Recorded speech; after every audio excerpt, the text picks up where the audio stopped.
चला तर आपण ब्लाऊजची माप कशी घ्यायची हे बघूया। हा आपला मेजर टेप इकडून आहे 3 इंचावरून मापे आणि या साइडून असतात सेंटीमीटर मध्ये माप। ही खालची आहेत ते सेंटीमीटर मध्ये माप आहेत। तर आपल्याला इंचामध्ये माप घ्यायची आहेत। या इंचामधून घ्यायची आहेत आपल्याला माप। बघूया चला।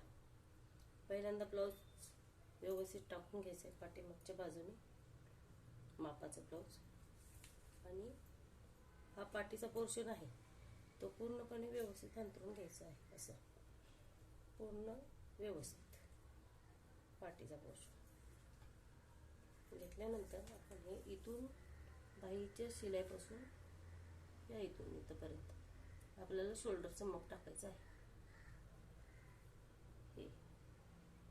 हे शोल्डरचं माप टाकायचं आहे। शोल्डर आहे या ब्लाऊजचा 10। इथून इथे पाठीमागच्या गळ्याचं माप टाकायचं आहे। ह्या शिलाईपासून मध्यावर गळ्याच्या मध्यावर हे पाठीमागच्या गळ्याचं माप आहे 9.5। इथे आले पाठीमागचा गळा 9.5। नंतर आपल्याला इथून इथपर्यंत अशी आपल्याला सरळ उंची मोजायची आहे। उंची किती आहे 13.5। उंची 13.5।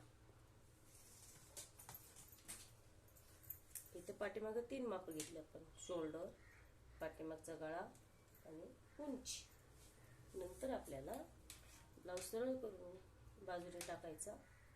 इथे आपल्याला बटन पट्टीचं माप घ्यायचं। बटन पट्टी किती आहे 7। याच्यावरून आपल्याला पुढच्या गळ्याची उंची कळते म्हणून आपल्याला सोपं पडतं घ्यायला, म्हणून आपण बटन पट्टीचं माप घ्यायचं। इथे काय घ्यायचं, हे इथून इथपर्यंत फक्त घ्यायचं आहे। मग शोल्डर पट्टीचं माप घ्यायचं आहे इथं। हे किती 2.5। शोल्डर पट्टी कुठं 2.5।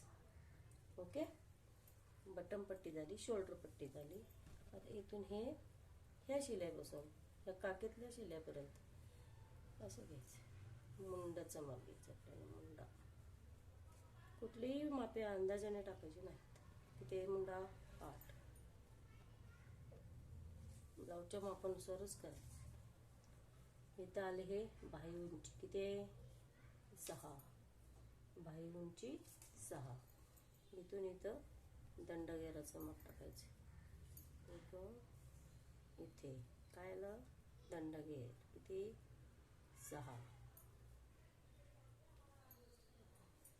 छातीचं माप टाकताना ही वाढीव पट्टी आली, ही काय आली वाढीव पट्टी, ही दुमड पट्टी आली।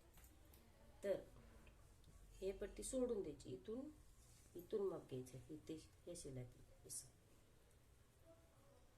किती 8.5 छाती माप 8.5 बस। आणि लास्ट कमर घेर घ्यायची। कमर घेरचं माप घेताना ही पट्टी पकडायची आहे इथून इथं, इथून इथे 3.5। ही पट्टी सोडून द्यायची, त्याले 3.5